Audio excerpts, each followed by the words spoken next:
नमस्कार, मी कीर्ती गायकवाड. स्वागत आहे आपलं आय न्यूज 28 मध्ये.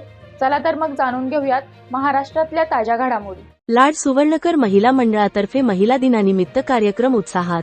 जळगाव. लाड सुवर्णकर महिला मंडळातर्फे महिला दिनानिमित्त 7 मार्च 2026 शनिवार रोजी लाड सुवर्णकार विठ्ठल रुखमाई समाज मंदिर येथे विशेष कार्यक्रमाचे आयोजन करण्यात आले. हा कार्यक्रम सायंकाळी पहाटेचे 4:30 ते सायंकाळी सकाळचे 6:30 या वेळेत उत्साहात पार पडला. कार्यक्रमाला समाजातील महिलांनी मोठ्या प्रमाणात उत्स्फूर्त सहभाग नोंदवला. कार्यक्रमादरम्यान महिलांच्या सन्मानासाठी विविध उपक्रम राबविण्यात आले.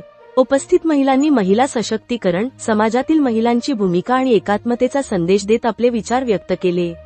या कार्यक्रमाला प्रमुख पाहुण्या म्हणून मंगला नगरकर उपस्थित होत्या. त्यांनी महिलांना मार्गदर्शन करत समाजातील महिलांनी शिक्षण, व्यवसाय व सामाजिक कार्यात पुढे येण्याचे आवाहन केले. कार्यक्रम यशस्वी होण्यासाठी समाजातील तरुण मुलींनी सक्रिय सहभाग घेतला. उपस्थित महिलांसाठी अल्पोहाराचे नियोजन करण्यात आले होते. तसेच समाजाचे अध्यक्ष श्री विजय सोनार व कार्यकारिणी मंडळ याचे सहकार्य लाभले अशी माहिती समाजाच्या महिला मंडळाच्या अध्यक्षा सौ उषा शिवाजीराव सोनार यांनी दिली. राहुल नगरकर, जळगाव जिल्हा ब्युरो चीफ यांचा अहवाल.